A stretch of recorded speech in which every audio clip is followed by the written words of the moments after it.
وعلیکم، کیسے ہیں آپ سب؟ امید ہے خیریت سے ہوں گے۔ اس دعا کے ساتھ جہاں رہیں، ہنستے رہیں، مسکراتے رہیں، دوسروں کے چہرے پر خوشیاں بکھیرتے رہیں۔ ناول راز سے عشق عیاں ہوا، ریٹن بائی فضا نور، ایپیسوڈ نمبر 58 پارٹ 10۔ اگر آپ میرے چینل پر نئے ہیں تو جلدی سے جا کے میرے چینل کو لائک، شیئر، سبسکرائب کریں۔ آئیں اپنے ناول کا آغاز کرتے ہیں۔ آپ ٹھیک ہیں؟ عائق نے نرم نگاہوں سے دیکھتے پوچھا۔ کلائی ابھی بھی ہتھیلی میں قید تھی۔ عائق خان کو دیکھتے، اس کی آنکھوں کے اصطحاق کو دیکھتے ارحا خان کے گلے میں جیسے آنسوؤں کا گولا اٹکا تھا۔ اس نے گہرا سانس بھرتے نگاہوں کو ارد گرد دوڑایا تو نگاہ عائق خان کی پشت پر کچھ فاصلے پر کھڑے سیان شاہ پر پڑی، اور وہیں لگا ارحا خان کا خون جیسے منجمد ہو گیا تھا۔ وہ بے یقینی سے دور کھڑے سیان شاہ کی جانب دیکھتے، اپنے کلائی پر اس کی نگاہوں کے مرکز کو دیکھتے، ایک جھٹکے سے اپنی کلائی کو عائق خان کی گرفت سے نکلواتی بغیر ان دونوں کی جانب دیکھتے وہاں سے بھاگتے حویلی کی جانب بڑھ گئی تھی۔ عائق خان نے ارحا کے اس رویے کو شرم و حیا سے متعارف کروایا تھا۔ اس نے یوں ہی مسکراتے اپنی ہتھیلی کو سامنے کیا، جبکہ سیان شاہ اس کے ایک ایک تاثر کو نوٹ کر رہا تھا۔ اس سے پہلے عائق خان کی نگاہ اس پر پڑتی، وہ الٹے قدم لیتا حویلی کی بیک سائڈ کی جانب بڑھنے لگا۔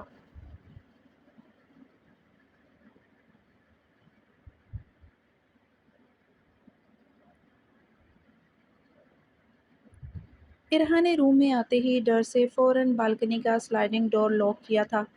وہ سلائڈنگ ڈور لاک کرتے، پردے برابر کرتے، گہرے سانس بھرتے بیڈ پر آ کر بیٹھ گئی۔ اسے ابھی تک ان سنہری دو آنکھوں میں جلتی آگ نہیں بھول رہی تھی۔ اسے ڈر تھا کہ وہ دن کی روشنی میں ہی کہیں اس کے کمرے میں نہ گھس آئے، اور گھر میں آئے مہمان سے اگر کوئی دن کی روشنی میں اسے یوں بالکنی عبور کر کے اس کے کمرے میں آتے دیکھ لیتا تو کیا عزت رہ جاتی اس کی، اس کے خاندان کی، اس کی حویلی کی رسم و رواج کی۔ وہ کہ اپنے بھائیوں کو منہ دکھاتی۔ یہ سب سوچتے وہ بے اختیار سی سسکنے لگی تھی۔ یا اللہ، یہ کس آزمائش میں ڈال دیا تو نے مجھے؟ وہ چہرہ ہاتھوں میں چھپاتے پھوٹ پھوٹ کر رونے لگی۔ چند لمحے ہی سرکے تھے جب ایک دہاڑ سے دروازہ کھلتے بند ہوا تھا۔ ارحا کو لگا کہ ضرور منزہ، وانیہ یا لالا میں سے کوئی ہوگا۔ وہ جلدی سے اپنا چہرہ صاف کرتے بیڈ سے اٹھی۔ اس کی دروازے کی جانب پشت تھی۔ اس سے پہلے وہ رخ موڑتی جب کمرے کی لائٹس آف ہو گئی۔ اس نے سر اٹھاتے بند ہوتی لائٹس کو دیکھتے رخ موڑا تو پل میں وہ سایہ چلتا اس کے بے حد نزدیک آ کھڑا ہوا، اور پل نہیں لگا تھا ارحا کو اس کی خوشبو پہچاننے میں، اس کی دہکتی سانسوں کی خوشبو کو۔ وہ اپنی سانسوں میں گھلتے محسوس کرنے لگی تھی۔ ارحا کا سانس سینے میں اٹک گیا تھا۔ اس نے ڈر سے بالکنی کا دروازہ لاک کر دیا تھا، اور وہ آج بغیر ڈرے بلا جھجک حویلی میں گھستے سیدھے راستے سے اس کے کمرے میں آ گیا تھا۔ وہ کس قدر بے ڈر بے خوف تھا۔ اگر کوئی دیکھ لیتا تو تم؟ ارحا نے کچھ کہنا ہی چاہا، جب سیان نے فوراً اس کی وہی کلائی کو تھام لیا جسے عائق خان نے اسے گرنے سے بچانے کے لیے تھاما تھا۔ سیان شاہ! وہ اس سے پہلے کچھ کہتی جب وہ یوں ہی اسے کلائی سے پکڑتے گھسیٹتے واش روم کی جانب بڑھ گیا۔ ارحا کا دوپٹہ اس کے سر سے اترتا اس کے دائیں کندھے کی جانب جھولتا زمین کو بھی سلامی پیش کرنے لگا تھا۔ وہ اس کے ساتھ لڑکھڑاتی گھسیٹتے جا رہی تھی۔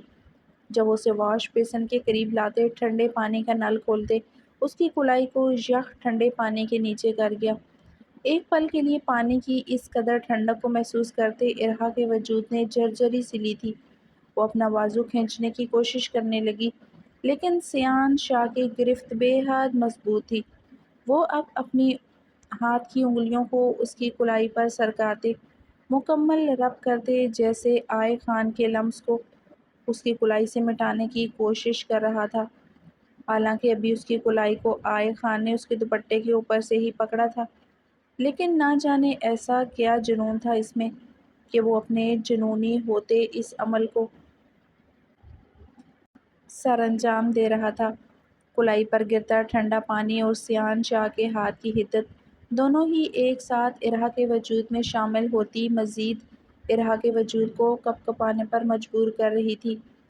چھوڑیں، چھوڑو سیان، وہ ہلکی آواز میں چیخی، لیکن سیان شاہ ٹس سے مس نہیں ہوا۔ اب ارہا نے اس کے ڈیڑھ پن پر دوسرے ہاتھ سے اس کے سائیڈ کندھے پر رکھ کر مکے رسید کرنے شروع کر دیے۔ میں تمہیں کہہ رہی ہوں، چھوڑو مجھے، منہ توڑ دوں گی میں تمہارا۔ وہ اب اس کے کندھے پر ناخن گاڑتے چیخی، لیکن سیان شاہ جیسے ٹس سے مس نہیں ہو رہا تھا۔ ارہا خان کی سرمئی آنکھوں میں آنسو پھیلنے لگے تھے۔ وہ بے حد ڈھیٹ تھا۔ چھوڑو میری کلائی، مجھے درد ہو رہا ہے۔ سیان شاہ کی انگلیوں کی تنگ پڑتی گرفت سے اس کی کلائی حد سے زیادہ سرخ پڑ چکی تھی۔ اس نے جیسے ہی اپنی ہتھیلی کو بند کیا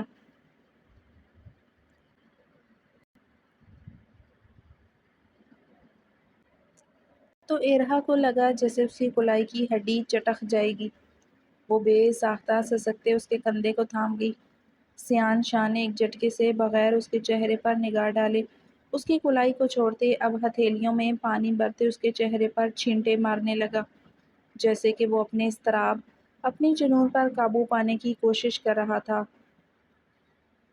ارہا نم ہوتی اپنی کلائی کو پکڑتے 2 قدم پیچھے کی جانب لے جاتے اس کی طرف دیکھنے لگی، جو یوں ہی یک یک ٹھنڈا پانی کے اپنے چہرے پر چھینٹے مارتا جا رہا تھا۔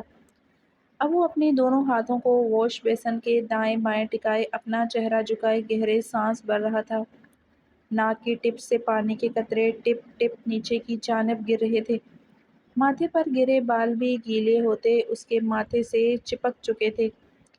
سنہری کانچ سی آنکھیں حد سے زیادہ لالی لیے ہوئے تھیں۔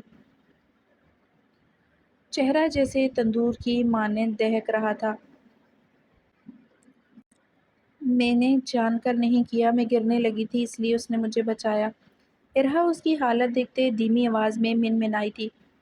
صفائی دینے کی ضرورت نہیں ہے، جانتا ہوں کہ تم نے جان کر نہیں کیا۔ وہ ایک جھٹکے سے رخ موڑے اس کی جانب ہوتے نزدیک ہوا تو ارہا بے ساختہ پیچھے کی جانب ہوتے دیوار سے لگ گئی۔ جب سیان مزید اس کے نزدیک ہوتا، اس کے دائیں بائیں ہاتھ جماتے اپنے چہرے کو اس کی جانب جھکا گیا۔ اس کے سامنے کے گیلے بالوں سے پانی ہلکا ہلکا ٹپکتا ارہا کے کندھے پر گرتا اس کے کندھے کو گیلا کرنے لگا تھا۔ جانتا ہوں تم نے جان کر نہیں کیا، اور اگر تم نے جان کے کیا ہوتا تو یقیناً پتہ ہے اس وقت کیا ہوتا۔ اس وقت تم سانسیں نہ لے رہی ہوتی۔ وہ نگاہ اس کی سرمئی آنکھوں پر ٹکائے ہی کہہ رہا تھا۔ سیان شاہ، یہ پاگل پن ہے۔ ارہا ہلکا سا چیخی۔ تمہارے لیے یہ میرا پاگل پن ہوگا، لیکن یہ میرا تمہارے لیے عشق ہے، میرا جنون ہے۔ سیان شاہ کے دل کو جیسے کسی آگ نے لپیٹ میں لے لیا تھا۔ شرجال خان کا بیٹا آئے خان، جسے اس نے لفٹ دیتے اس کی منزل تک پہنچایا تھا، اور اس نے اسے سرمئی آنکھوں والی سے اپنی محبت کا بتایا تھا، اور اس سفر کے دوران وہ کتنی توجہ سے اس کی محبت کی فریاد کو سن رہا تھا، یہ جانے بغیر کہ وہ جس لڑکی کا ذکر کر رہا ہے وہ کوئی اور نہیں، اس کی ہی سرمئی آنکھوں والی پٹھانی تھی۔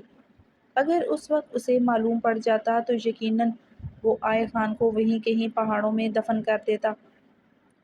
جمعہ کو میرا نکاح ہے سیان شاہ، میرے لیے مشکلات مت پیدا کرو۔ مجھ سے نکاح کرو گی ابھی اور اسی وقت، اور اسے اپنے نکاح کا بتا رہی تھی، اور وہ اس سے ابھی اور اسی وقت نکاح کرنے کی فریاد کر رہا تھا۔ ارہا نے بے یقینی سے سیان کی جانب دیکھا۔ میرا نکاح ہے جمعہ کو سیان شاہ، اس نے دوبارہ سے اپنا جملہ دہرایا۔ اس وقت اس نے دانت پیستے ایک ایک لفظ ادا کیا تھا۔ مجھ سے نکاح کرو گی ارہا خان؟ سیان شاہ نے بھی ڈھیٹ بنے بغیر اس کی سنے دوبارہ سے اپنا وہی سوال دہرایا تھا۔ نہیں کروں گی، وہ ضد میں آتے بولی۔ نکاح کے بغیر کیسے رہیں گے ہم ساتھ میں یار؟ کیسے ہمارے 20 بچے اس دنیا میں آئیں گے؟ وہ نارمل انداز میں کہتے اس کی وہی بھیگی کلائی کو اپنے ہاتھوں میں تھام گیا۔ اس کی نگاہ تو اس کی کلائی سے ہٹ ہی نہیں رہی تھی، بار بار وہ منظر اس کی آنکھوں کے سامنے لہرا رہا تھا۔ تم کیوں مجھے ذلیل کروانے پر تلے ہو؟ ارہا بے بس ہوئی۔ سیان اس دفعہ تلخی سے مسکرایا۔ پتہ ہے جس دن نکاح ہوگا میں کیا کروں گا تمہارے ساتھ؟ وہ جیسے اس کی سن ہی نہیں رہا تھا، صرف اپنی کہے جا رہا تھا۔ تمہاری سانسیں نہیں چراؤں گا، تمہاری دھڑکنوں کی رفتار سے کھیلتے کبھی مدھم اور کبھی حد سے زیادہ انہیں بڑھا دوں گا۔ وہ بے بسی سے اس کی آنکھوں میں جھانکتے بولا۔ ارہا کا چہرہ پل میں تانبے کی مانند دہکتے سرخ ہو گیا تھا۔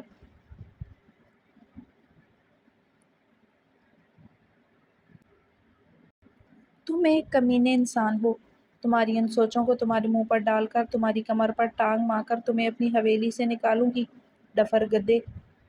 وہ چیختے ہوئے اس کے گیلے بال زور سے کھینچتے، ہلکی آواز میں چیختی اسے شیلف کی جانب دھکا دیتے روم میں بھاگی، اور سیان شاہ جو اس کے چہرے کے سرخ رنگوں میں کھوئے خود کو محسوس کرتے اپنے وجود کو ڈھیلا چھوڑے ہوئے تھا، اس کے ایک دم بھیگی بلی سے دبنگ انداز پر دہل کر رہ گیا تھا۔ شیلف کے سہار لگے اس نے بے یقینی سے اپنے بالوں کو چھوا جن کا وہ ظالم انداز سے کھینچ کر گئی تھی۔ یہ کون سی ماں بہن کی گالیاں دے گئی ہے مجھے؟ سیان شاہ نے ارہا کے ہاتھوں اپنے تباہ ہوتے بالوں کو ٹھیک کرتے بڑبڑاتے خود بھی روم کی جانب بڑھا۔ یہ کون سی گالیاں دی ہیں تم نے مجھے؟ وہ جو ڈر سے دروازہ لاک کرتے رخ پلٹی تھی، سیان کی کمر پر ایک ہاتھ رکھ کر لڑاکا عورتوں کی طرح پوچھنے پر ارہا کو ہنسی آئی تھی، لیکن وہ اسی طرح سیریس رہی۔ وہ سر جھٹکتے یوں ہی چلتی بیڈ پر جا بیٹھی۔ سیان نے خاموشی سے اس کے چہرے کی جانب دیکھا۔ وہ نرمی سے چلتا اس کے قدموں میں جا بیٹھا۔ ارہا نے ڈبڈبائی آنکھوں سے اس کی جانب دیکھا۔ صرف ایک دفعہ میرا ساتھ دے دو ارہا، میرا تم سے وعدہ ہے تم پر آنچ بھی نہیں آنے دوں گا۔ لیکن سیان شاہ تمہیں کسی اور کے ساتھ نہیں دیکھ سکتا، وہ سنجیدگی سے کہہ رہا تھا۔ میں تم سے نکاح نہیں کر سکتی سیان، میری مجبوری سمجھو۔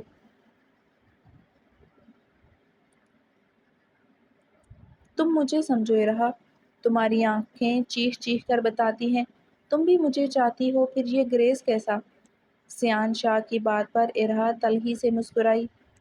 جس دن تمہاری بیٹی ہوگی نا سیان، اس دن اپنے اس سوال کو دل میں دہرانا، تمہیں جواب خود مل جائے گا۔ وہ اس پر سے راز آشکار کر گئی تھی۔ سیان شاہ خاموشی سے ایک نظر اسے دیکھتا اٹھ کھڑا ہوا۔ اپنوں کو تکلیف دے کر خوشیوں کے گھر نہیں بسائے جا سکتے، وہ یوں ہی دھیمی آواز میں بولی۔ تم نے ٹھیک کہا، اپنوں کو تکلیف دے کر واقعی گھر نہیں بسائے جا سکتے۔ وہ کھڑا ہوتے اسے پھر سے کلائی سے پکڑتا کھڑا کر گیا۔ ارہا نے اب کی دفعہ زور سے کلائی چھڑوائی۔ مجھے تکلیف دے کر اپنا گھر بساؤ گے تم؟ وہ کاٹدار لہجے میں بولا۔ ارہا کے دل کو اس کی بات چبھی تھی۔ تم جانتی ہو اس نے صرف تمہاری کلائی کو پکڑا ہے اور میں اس کے ہاتھ کے ساتھ کیا کرنے والا ہوں؟ تو سوچنا اگر کچھ اور ہوا تو سیان شاہ کیا کرے گا؟ ویٹ اینڈ واچ، پھر فیصلہ لینا، گھر بسنے سے پہلے ہی قبر میں نہ چلا جائے۔ وہ کہتے بنا خوف کمرے کے دروازے کی جانب بڑھ رہا تھا جب ارہا بے بسی سے بولی۔ میں تمہارے نصیب میں نہیں ہوں سیان شاہ، کیوں نہیں یہ بات مان لیتے؟ ارہا کی بات پر سیان کے قدم رکے تھے، آنکھوں میں تیش کا عالم جھلک اٹھا۔ وہ رخ موڑتے ایک جھٹکے سے اس کی طرف بڑھتے اسے جبڑے سے پکڑتے دیوار سے لگا گیا۔ ارہا کی آنکھوں میں خوف لہرایا۔ میں بزدلوں کی طرح بات نصیبوں پر چھوڑنے والا مرد نہیں ہوں، تمہارے گھر والوں کے حلق سے نکال کر تمہیں لے جاؤں گا، یاد رکھنا۔ سیان شاہ کبھی پیچھے نہیں ہٹے گا، مرے گا یا مار دے گا۔ ارہا اگر سیان شاہ کی نہیں تو پھر ارہا خان کو موت مبارک ہو۔ کس قدر جنونی ہو رہا تھا وہ، اس کی آنکھوں سے وحشت ٹپک رہی تھی۔ اور اگر بات نصیبوں پر آئی تو یاد رکھنا، نصیب کو بنانے کی کوشش کی جاتی ہے، نہ کہ ہر بات نصیب پر چھوڑ کر سرخرو ہوا جاتا ہے۔ ارہا نے کپ کپاتے ہاتھوں سے اس کی کلائی کو تھاما۔ یہ وہ سیان شاہ نہیں تھا جسے وہ جانتی تھی۔ سیان شاہ تمسخر سے مسکراتے اسے چھوڑ گیا۔ اس کے گالوں میں ہلکے سے اس کی انگلیوں کے نشان تھے۔ تو تم بھی سن لو سیان شاہ، مجھے موت قبول ہے، لیکن سیان شاہ، اس سے پہلے وہ مزید آگے کچھ بولتی جب سیان اپنے لبوں پر انگلی رکھتے اسے شش کرتے خاموش ہونے کا اشارہ کر گیا۔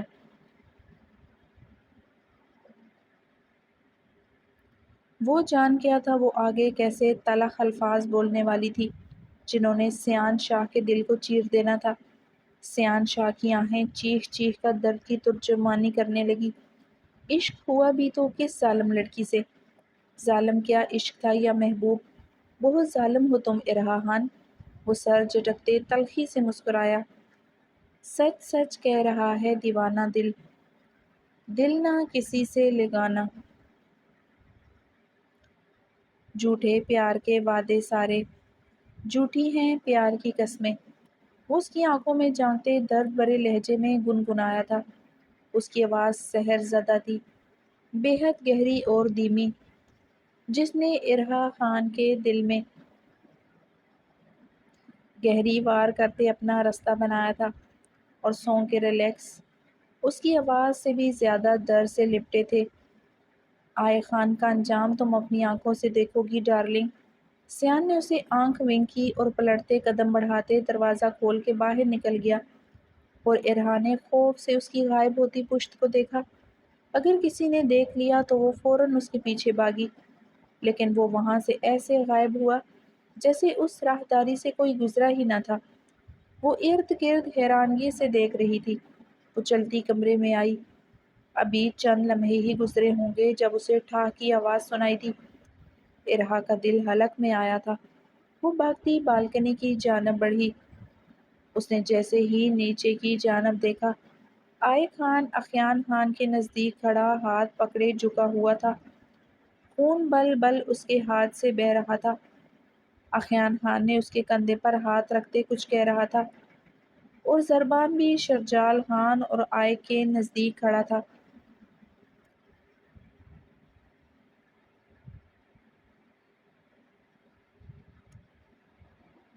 آئے خان کے سفید لباس پر جا بجا خون کے قطرے تھے۔ اس نے اپنا کیا پورا کر دکھایا تھا۔ وہ دیکھ سکتی تھی آئے خان کے چہرے پر تکلیف کے تاثرات۔ ارہا منہ پر ہاتھ رکھتے قدم پیچھے کی جانب بڑھانے لگی۔ کیا ہوا ہے؟ زالے کہہ رہی تھی ہماری خزاں ہمیں بلا رہی ہے۔ زربان نے اندر آتے رمل کے آڑے رنگ کو دیکھا۔ آپ باہر کیسے چلے گئے؟ رمل نے اس کے چہرے پر خراشوں کے نشان کو دیکھا۔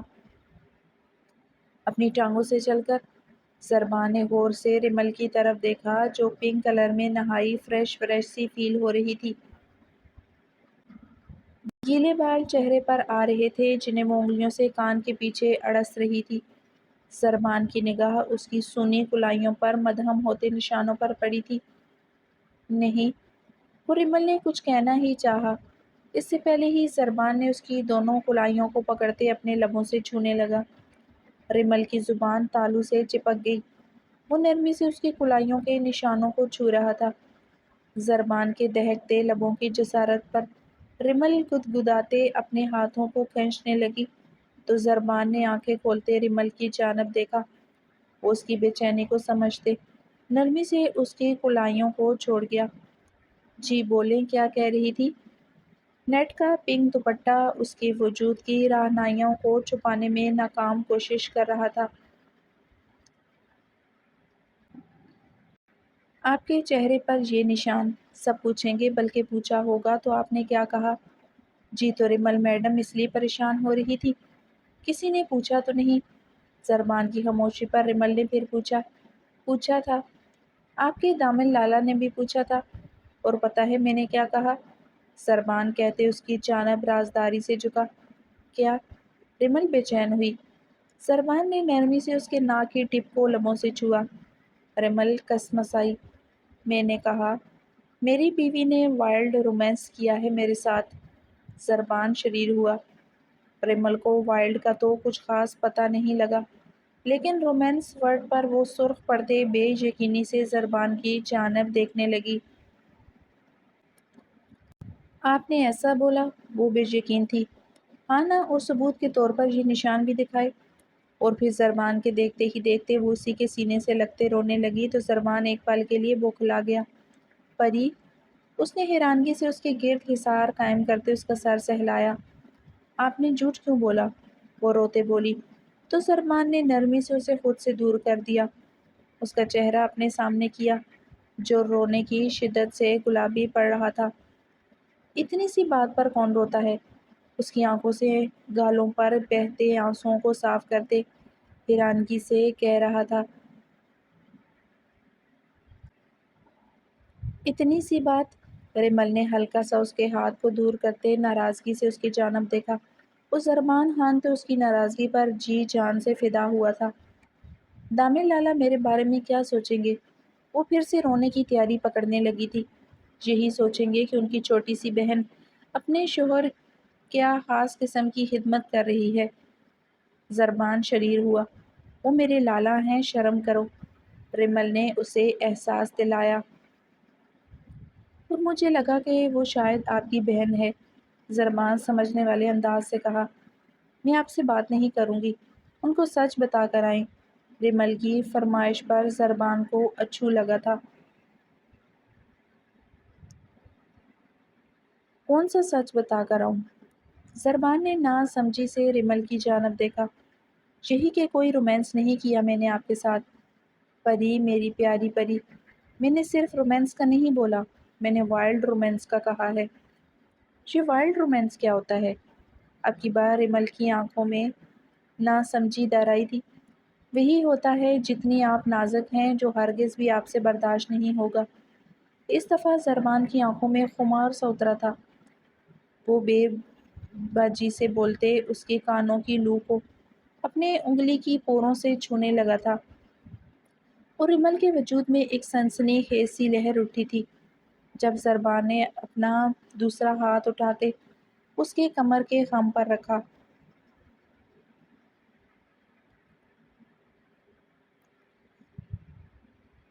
وہ بے حد نرمی سے اس کی کمر کو اوپر نیچے سہلاتے اسے ہلکا سا جھٹکا دیتے اپنے سینے سے لگا گیا۔ اجازت ہو تو تھوڑا سا وائلڈ بن کر دکھاؤں؟ زربان کی آواز بھی گمبھیر ہوئی تھی۔ نہیں، ریمل نے فوراً دونوں ہاتھ اس کے سینے پر رکھتے نفی میں سر ہلایا۔ بس تھوڑا سا۔ زربان نے چہرہ اس کے نزدیک کرتے مزید خمار بری آواز میں اس کی دھڑکنوں کی نرمی کو اپنے سینے پر محسوس کرتے اس کے ہونٹوں پر گہری نگاہ جمائی۔ نہیں۔ ریمل کا سانس اٹکنے لگا، اس کی پیشانی پر شبنمی قطرے چمکے تھے۔ چلو وائلڈ نہ صحیح، صرف ہلکا پھلکا سا رومانس کر لیتے ہیں، اس دفعہ کہتے زربان نرمی سے اس کے لبوں کو چھو لیا۔ ریمل نے سختی سے آنکھیں بند کی اور اسے ہلکا سا نرم سا ٹچ دیتے پیچھے ہٹا تو نگاہ ریمل کی بھیگی پلکوں پر ٹہری۔ میں کچھ نہیں کر رہا پری، ریلیکس رہیں۔ اس نے ہلکے سے اس کی بھیگی آنکھیں صاف کی۔ ریمل نے نفی میں سر ہلایا۔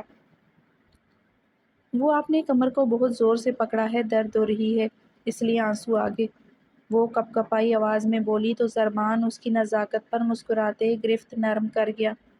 ریمل نے فوراً دھڑکنوں کو اس سے جدا کیا۔ جائیں نا۔ وہ بے حد گہری نگاہوں سے اس کے چہرے کی جانب دیکھ رہا تھا اور ریمل اس کی نگاہوں کے تاثرات سے پزل سی ہو رہی تھی۔ خاموشی کے لمحے مزید بڑھے تو ریمل پھر سے بولی۔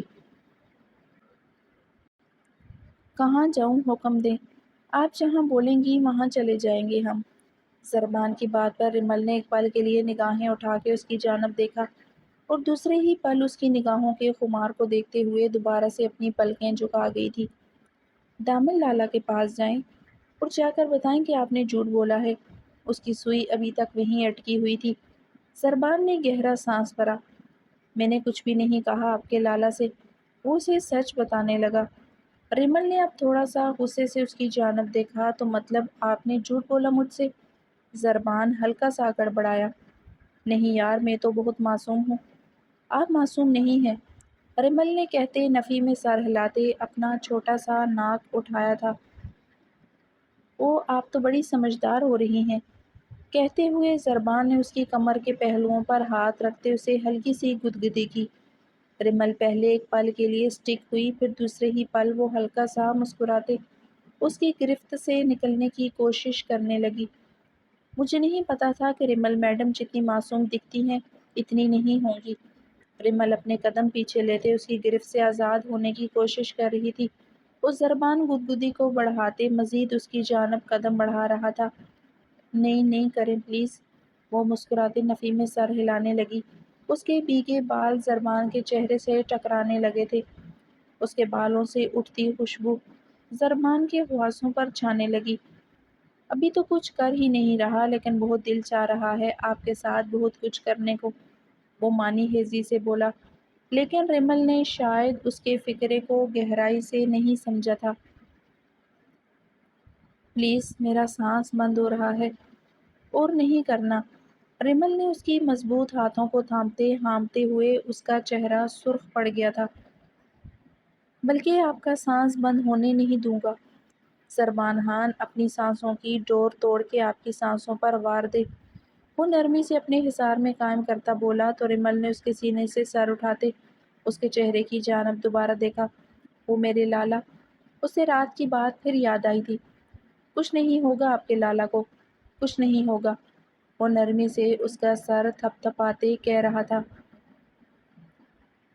کون سی بات ہے جو تم نے اپنے دماغ میں بٹھائی ہوئی ہے؟ شہریار نے اسے میڈیسن دیتے ہوئے اس کے پاس بیٹھتے اس پر کمبل درست کیا۔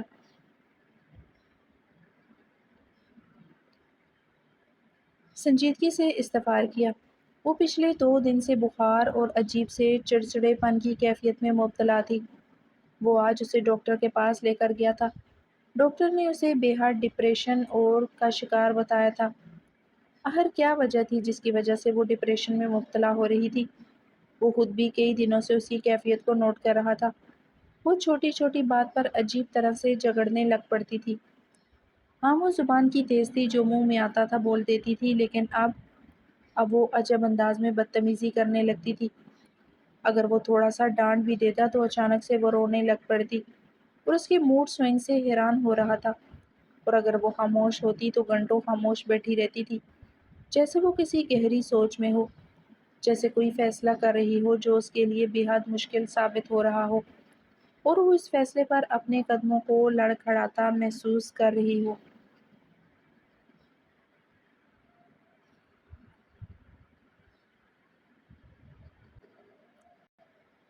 کچھ نہیں، بس مورے کی یاد آ رہی ہے، وہ ڈبڈبائی آنکھوں کو صاف کرتے بولی۔ ارحاز، زربان اور ریمل یاد آ رہے ہیں، پرسوں تک پھر ان کے ساتھ کچھ دنوں کے لیے حویلی چلی جانا۔ شہریار نے نرمی سے کنپٹی کی جانب سے پھسلتے اس کے آنسوؤں کو صاف کیا۔ نہیں، مجھے نہیں جانا۔ وہ فوراً سے شہریار کا ہاتھ پکڑتے نفی میں سر ہلا گئی۔ اس سے دوری اس کے لیے سہانے روح بن جاتی تھی۔ تو تم نے پھر کہیں جانا بھی نہیں، اور مورے بھی یاد آ رہی ہے، اب اس کا میں کیا حل کروں؟ اور اگر مورے کو یہاں بلا لے تو تم جانتی ہو کہ وہ شہر ہرگز بھی نہیں آئیں گی حویلی چھوڑ کر۔ پتہ نہیں، بس تھوڑی دیر سلا دے، مجھے نیند آ رہی ہے۔ دیا کے کہنے پر شہریار نے گہرا سانس بھرتے اپنے بازو کھولتے اسے اپنی جانب آنے کا اشارہ کیا، اور وہ کسی معصوم بچے کی طرح اس کے نزدیک آتی اس کی گود میں ہوتے اس کے سینے پر لیٹے آنکھیں موند گئی۔ شہریار! تھوڑی دیر بعد اس نے دوبارہ سے اسے پکارا تھا۔ جب شہریار نے اس کے بالوں میں ہاتھ پھیرتے چہرہ جھکاتے اس کی جانب دیکھا۔ تھوڑا سا جھلا بھی دے، نئی فرمائش کی گئی تھی۔ شہریار نے آنکھیں گھمائی تھی۔ وہ اب اسے یوں ہی گود میں لیے ہلکا سا جھلا رہا تھا، جب تھوڑی دیر بعد پھر شہریار کے نام کی فریاد اٹھی۔ شہریار! وہ ساتھ ہاتھ اٹھاتے اس کی اشارہ کی ہڈی کو بھی چھو رہی تھی۔ اب یہ مت کہنا کہ لوری بھی سنا دو مجھے، شہریار تپتے بولا۔ اس کے بولنے کے ساتھ اس کی اشارہ کی ہوتی ہڈی کی حرکت کو دیا نے اپنی انگلیوں پر بخوبی محسوس کیا۔ وہ بغیر کچھ کہے اپنے ہاتھ کو اس کی گردن سے ہٹاتے تھوڑا سا اوپر اٹھتے نرمی سے اس کی اشارہ کو چوم گئی۔ اس کے انداز پر لبوں کی نرم گرفت سے شہریار کے وجود میں کرنٹ سا دوڑنے لگے تھے۔ وہ اس کے گرد گرفت مزید سخت کرتے اسے مزید اپنے اندر جیسے پیوست کرنے لگا، اور دیا اس کے سینے میں منہ چھپاتے اس کی کمر کے گرد دونوں بازو باندھتے سختی سے خود بھی اس کے حصار میں قید ہو گئی۔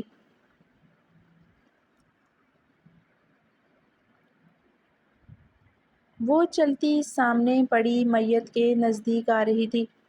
ارد گرد آوازوں کا شور عجیب والہانہ تھا۔ گھنگریالے بال چہرے کے ارد گرد بکھرے تھے۔ وہ مزید چند قدم آگے بڑھی، لوگ اسے دیکھتے راستہ دیتے جا رہے تھے اور اس کی سانسیں سینے میں اٹکتی جا رہی تھی۔ ایک قدم مزید آگے بڑھایا تو نگاہ سفید کپڑے میں لپٹے چہرے پر پڑی، اور اس دفعہ سانس ہوا کے سپرد ہونے سے انکاری ہوئی تھی۔ اس کی سنہری بے یقین نگاہیں اسی سفید پڑے چہرے پر ٹکی تھی۔ جب اس کے کانوں میں آواز پڑی، جوانی میں ہی بیچاری بیوہ ہو گئی، کسی کی آواز دل میں تیر کی طرح پیوست ہوئی تھی۔ اس کے ساتھ گزارے پل کسی فلم کی طرح ذہن کے پردوں پر چلنے لگے تھے۔ ابھی تو اس نے اس کے عشق کو محسوس ہی نہیں کیا تھا، ابھی تو اسے اس کے ساتھ جینا تھا، ابھی تو اس کی امبرن آنکھیں چاند سے پیاری ہونے لگی تھی، اور آج وہ نگاہیں بند تھی۔ اس نے اپنا بے جان ہوتا ہاتھ اٹھاتے اسے چھونا چاہا تو نگاہ اپنے ہاتھ پر جمے خون پر رکی۔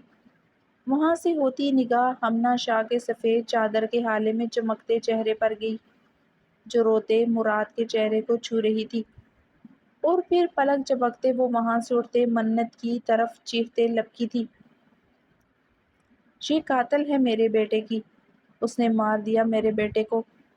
کہتے انہوں نے اس کا گلا دبا دیا، اور منت کو لگا کہ اس کی سانس کسی نے روک دی ہے۔ وہ بری طرح پڑپڑانے لگی۔ ساتھ ہی لوگوں کا ہجوم داخل ہوا اور اس میت کو اٹھاتے لے جانے لگا۔ تنگ پڑتی سانس، مراد کا اوجھل ہوتا چہرہ، اس کے دور جانے کا خوف۔ وہ مراد کی جانب لپکنا چاہتی تھی لیکن سب ختم ہو گیا۔ سانس مزید رک گیا۔ اس نے سانس لینے کی کوشش کی لیکن لبوں سے ایک صدا نکلی، مراد! وہ پوری قوت سے چیختے اٹھ بیٹھی۔ کمرے میں نیم اندھیرا تھا۔ اس نے غائب دماغی سے اپنا گلا پکڑتے گہری سانس بھرتے ارد گرد دیکھا۔ کھڑکیوں پر پردے گرے تھے جن سے صبح کی ہلکی روشنی اندر داخل ہونے کی کوشش کر رہی تھی۔ وہ حواس بافتہ تھی۔ اس نے وہ خواب دیکھا تھا، مراد! پہلا خیال اسے مراد کا آیا۔ منت نے فوراً بیڈ کی دوسری جانب دیکھا، وہ جگہ خالی تھی، وہ موجود نہ تھا۔ وہ جلدی سے کمبل ہٹاتے بغیر اپنے حلیے کی پرواہ کیے مراد کو ڈھونڈنے کے لیے کمرے کی لائٹس آن کرتے چاروں طرف دیکھنے لگی، لیکن وہ وہاں موجود نہیں تھا۔ اس کا دل تیزی سے دھڑکنے لگا۔ خواب کا اثر تھا، آنکھوں سے آنسو بل بل بہنے لگے۔ وہ بری طرح روتے مراد کو پکارنے لگی، مراد سائیں، مراد! وہ کمرے میں گول گول جھومتے دروازے کی جانب بڑھی۔ وہ ایک جھٹکے سے دروازہ کھولتے باہر لپکی۔ وہ بالکل بچوں کی طرح رو رہی تھی۔ دل چاہ رہا تھا کہ بس مراد کا حصار مل جائے، خواب میں اس سے دور ہو جانے کی تڑپ دور ہو جائے۔ وہ پاگلوں کی طرح بولتے ڈرائنگ ہال کی جانب آئی۔ مراد جو کچن میں دونوں کے لیے ناشتہ تیار کر رہا تھا، منت کی روتی آواز اور اپنے نام کی پکار پر تمام چیزیں چھوڑتا باہر کی جانب لپکا۔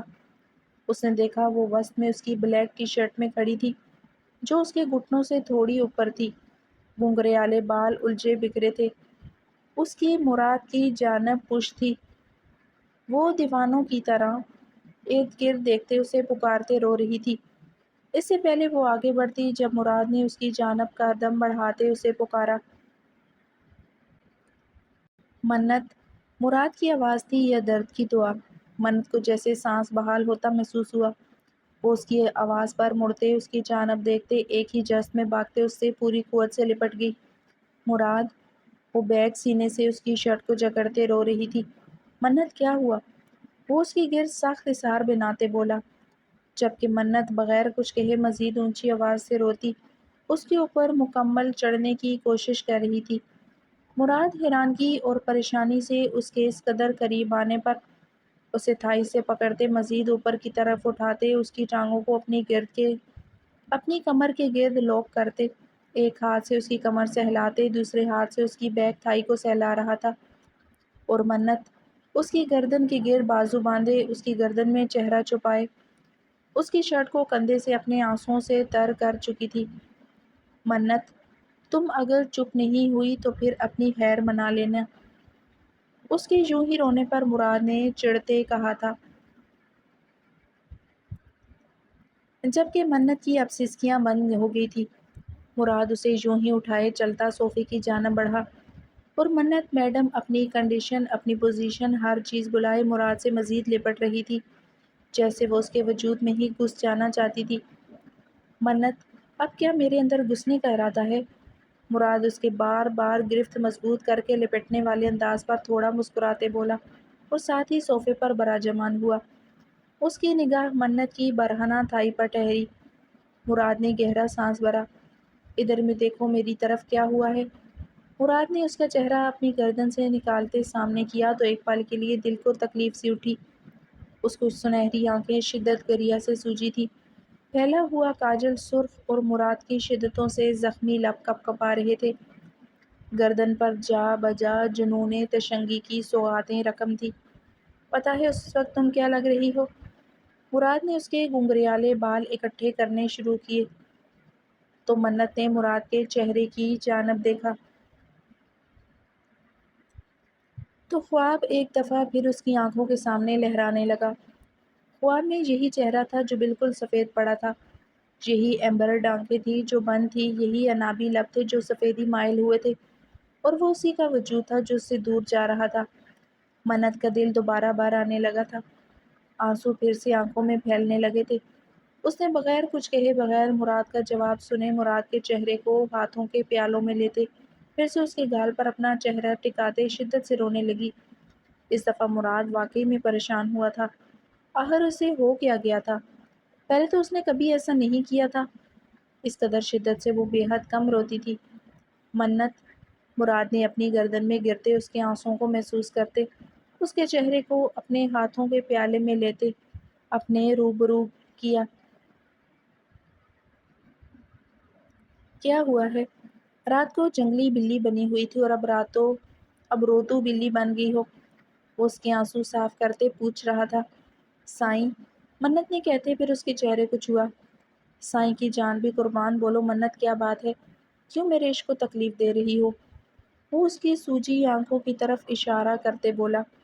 وہ منت کی ہچکیاں بن گئی تھی، اسے اس خواب سے خوف محسوس ہو رہا تھا، دل میں عجیب وسوسے اٹھ رہے تھے، جیسے اگر کبھی یہ حقیقت ہو گیا تو۔ دل کو دھڑکا سا لگ گیا تھا۔ کیا وہ رات والی پوزیشنز پھر چاہیے؟ مراد بے باکی سے بولا۔ منت نے روتے نفی میں سر ہلایا۔ تو کس چاہیے؟ وہ اس کی تھائی میں مضبوطی سے انگلیوں کو گاڑتے اسے اپنی طرف کرتے اس کے گال کو ہلکا سا چھوتے بولا، اور اسے دانتوں سے کھینچنے لگا۔ منت بے ساختہ سسکتے اس کے کندھے پر مکہ جڑ گئی۔ میں یہاں رو رہی ہوں اور آپ؟ میں بھی تمہیں چپ کروانے کی کوشش کر رہا ہوں اپنے پیار سے، مراد نے ڈھیٹ بنتے کہا۔ منت پھر سے اسے دیکھتے آگے بڑھتے مراد کے گال پر پوری شدت سے لب رکھ دیے۔ چپ کر جاؤ منت، اب ایک آنسو بھی مت بہانا، ورنہ کیا کر لیں گے آپ؟ وہ اس کے گال سے لب ہٹاتے بولی۔ ورنہ میری جان، یہ کہ وہ کہتے پلک چپکتے اس کی شرٹ اتار گیا۔ منت ایک پل میں رونا بھول کے بوکھلا گئی۔ مراد کی نگاہوں میں اس کی دی شدتوں سے سجا اس کا وجود تھا۔ وہ کہ اب رو، تاکہ یہ میں تمہارے وجود کے رونے سے ہوتی ہر موومنٹ کو بخوبی سرا سکوں۔ وہ بے باکی سے کہتے ایک ہاتھ اس کے بالوں میں الجھاتے، دوسری کو اس کی دھڑکنوں پر سرکاتے اس کے لبوں پر جھکتے سک کرنے لگا۔ منت نے گہرا سانس بھرتے اس کی بیک گردن کو مضبوطی سے ہولڈ کرتے آنکھیں موندتے اس کا ساتھ دیا۔ مراد کا چہرہ پر اطمینان بھری مسکراہٹ جگمگائی جو منت کے لبوں میں ہی رچ بس گئی۔ وہ شدت سے اس کے نچلے لب کو سک کرتے اسے صوفے پر گراتے اس پر سایہ فگن ہوا۔ منت نے لب اس کی گرفت سے آزاد کرواتے گہرے سانس بھرے مراد اس کی تھوڑی کو شدت سے سک کرتے اس کی گردن کی جانب بڑھ رہا تھا۔ اس کا ہاتھ دھڑکنوں سے ہوتے اس کے پیٹ پر سرکتے مزید نیچے کی جانب بڑھتے گہرائیوں پر لمس چھوڑنے لگا۔ منت نے سسکتے مراد شاہ کے کندھوں کو تھاما۔ منت کمر کو اٹھاتے مزید مراد شاہ سے لپٹی۔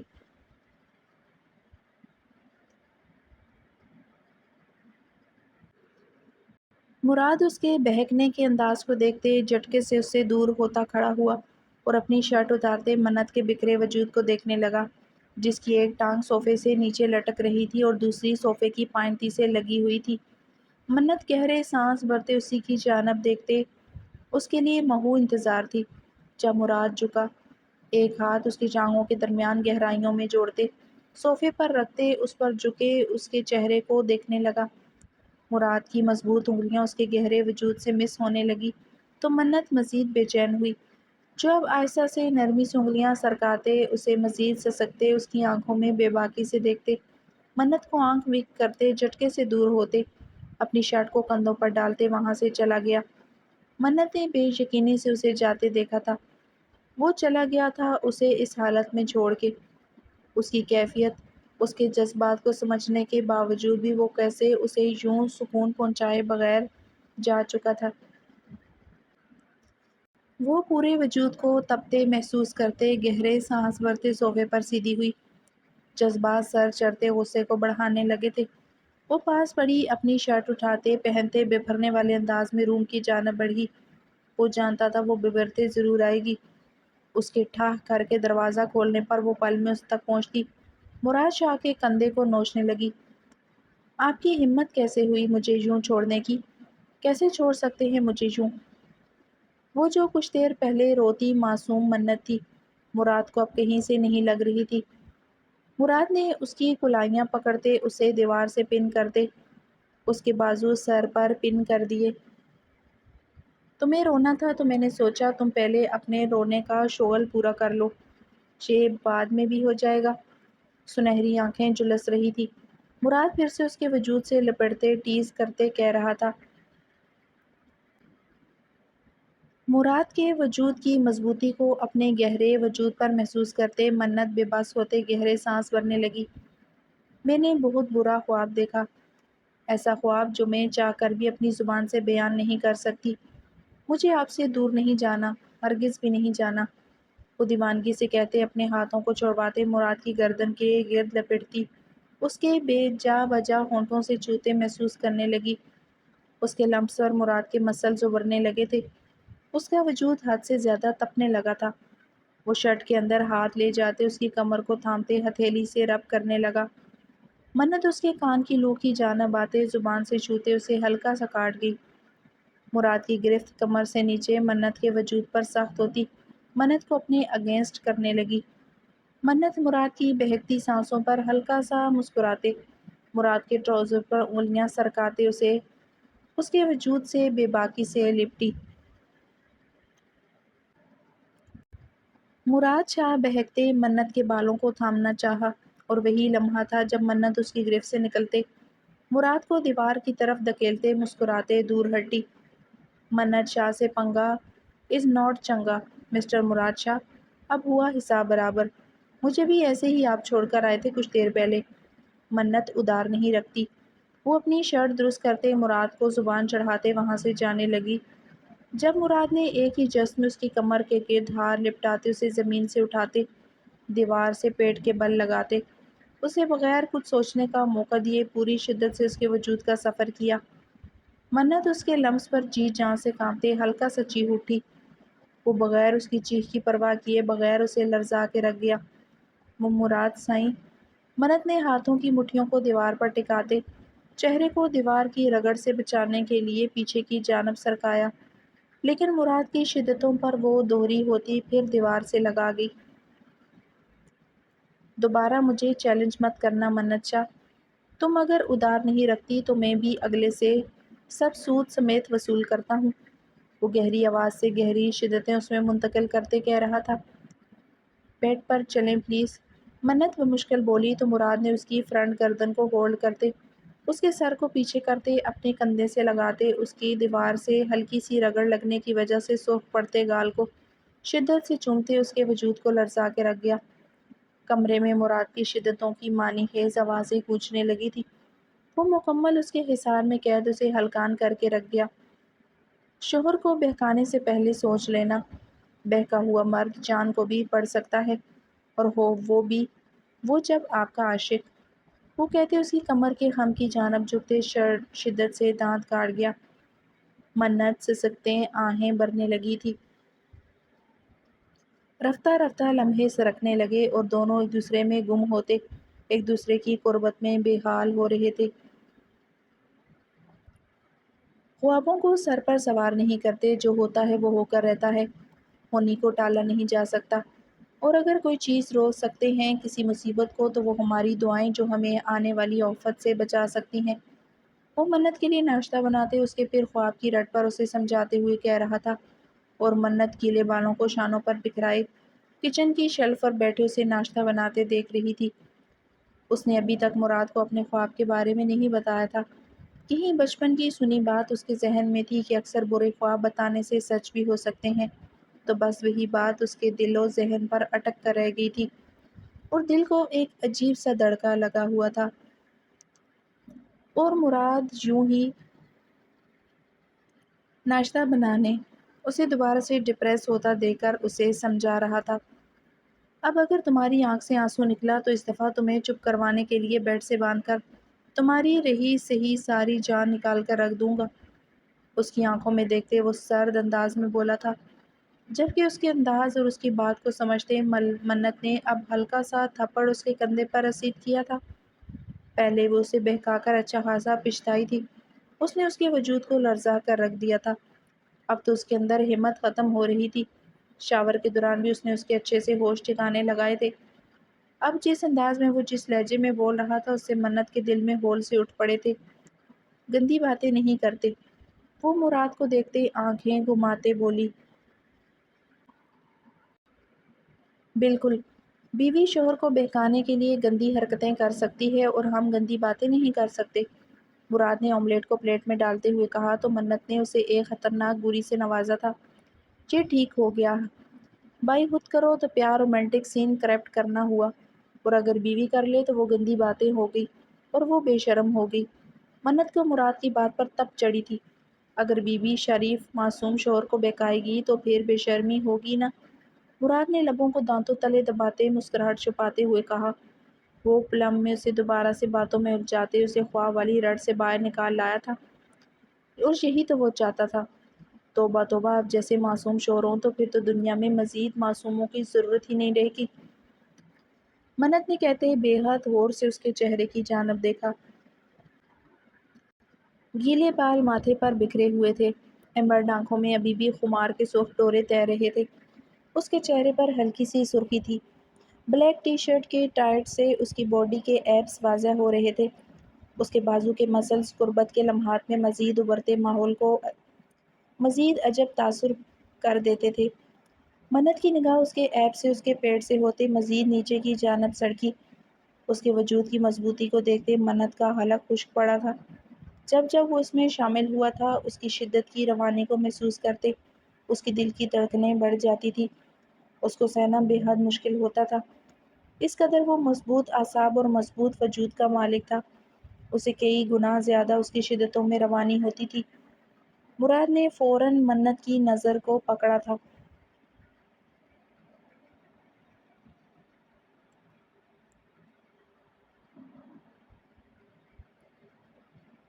یہ تم کوئی زیادہ ہی خراب نہیں ہوگی؟ آج کل تمہاری نگاہیں کہاں کہاں بھٹک رہی ہیں؟ وہ اس کی نگاہوں کو دیکھتے فوراً سے بولا تو منت گڑبڑاتے اپنی نگاہیں ارد گرد گھمانے دوڑانے لگی۔ ایسی بات نہیں ہے، میں تو بس آپ کا ٹراؤزر دیکھ رہی تھی، کافی اچھا لگ رہا ہے آپ کو۔ منت نے فوراً بات بنائی تو مراد نے سمجھنے والے انداز میں سر ہلایا۔